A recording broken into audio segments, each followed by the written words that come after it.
I don't think truth is a thing. It's a bit like perfection. It's such a changing thing. There's so many perspectives on a situation. And there's it's like when you remember a family Christmas and you relate what happened, and then your sister says that's not what happened at all, and your brother says no, this happened, and there's so many perspectives that come to make up a truth. And I think for me that's the joy of being an actor, is that you think you have an understanding about the world, your political persuasion, your moral center, your set of experiences, and then you encounter a character like Carol who is so far away from my own understanding of the world, my own experiences, my own time frame, and then your sense of the world, your sense of what is true, what is possible, gets expanded. So that's the gift of being an actor. My sense of truth is constantly changing.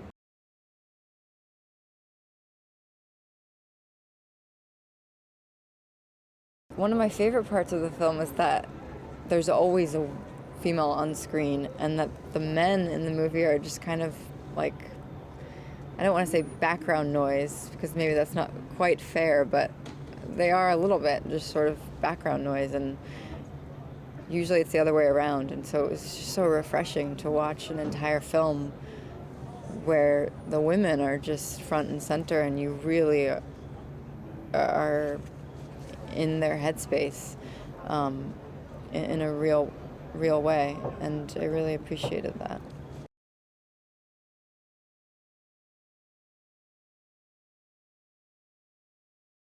I mean, I always get a little squirmy about the notion of truth. I feel like it's something that the closer you get to it, the more factors might, pop up and contextualize what truth is. Truth is fluid and it changes, because I think clearly one of the things that distinguished this novel from other lesbian novels from the time, Patricia Highsmith's original book, The Price of Salt, is that it ended with the possibility that these two women might be able to form a relationship that was sustainable.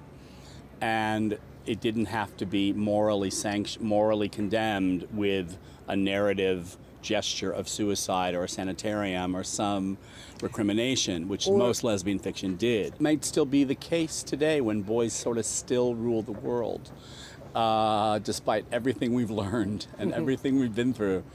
But yeah, I think there's a sense that we don't really know what's going to happen. All we know is that there's a chance. And I sort of like that the end of the film is certainly hopeful, but it's also the beginning for these women.